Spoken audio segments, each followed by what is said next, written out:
Same product, but I paid 25% more. An Australian builder brought me 2 quarters. Identical specs. Ours was 25% higher. He asked me, what am I actually paying for? This time, he needed edge protection for a project. He got 2 quotes, ours and another company's. Honestly, when I looked at his comparison, for a second, I thought he was right. If you only look at the main items, they really are identical. I even wondered, maybe our pricing is wrong. I didn't rush to picture the product. I asked him, did you look at the second page? He said he did. Connection message and testing message, but didn't see much difference. I said, look again. Ours uses pin and lock connections, bench by bench loading test. The other company uses bolted connections, type test certification only. He paused, said he genuinely hadn't noticed those 2 items were different. Then he asked me one question. So what? When you translate that into money, what does it actually add up to? Good question.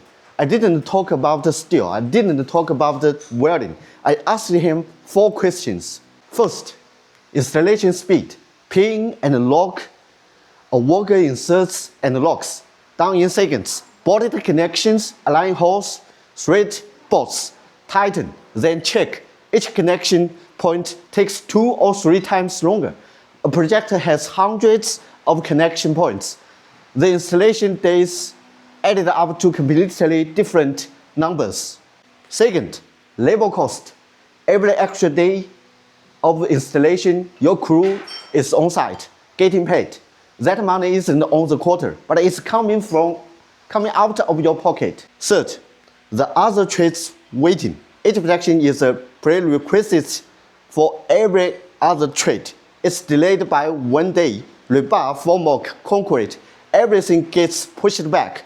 The standby cost of those workers and equipment is far higher than the edge protection quote itself. Fourth, rework risk. If the installation fails inspection or there's a safety issue, you tear it all out, start over. Demolition time, reinstallation time, delayed schedule, plus penalties. Nobody wants to do this mess because the number is terrifying. I said, Mark, pick any one of these 4, calculate it. See, it's already more than 25%. He didn't say anything, hung up. That night, I couldn't sleep because I know some people do the math and come back. Some don't. This time, I didn't know which kind he was. Third day, he sent a message. You win, let's go with your plan. Later, I asked him what actually changed his mind. He said he didn't calculate. He went and asked his foreman. The foreman said last time they used the bolted connection supplier on a job. It took 3 weeks, still wasn't done. He didn't want to go through that again. So it wasn't me who convinced him. It was one sentence from his foreman. I just laid out those 4 questions. But the fact that he was willing to ask his foreman, willing to automatically choose me, that wasn't because those 4 questions. It's because we've known each other for years. He's met me in person. He knows I won't BS him. What procurement is really buying isn't the product. It's the certainty of the project. And the certainty isn't something one phone call can deliver. It's built over years.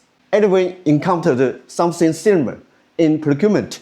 Same specs, very different prices. Let's talk in comments. If you need professional help, contact details are in the first comment.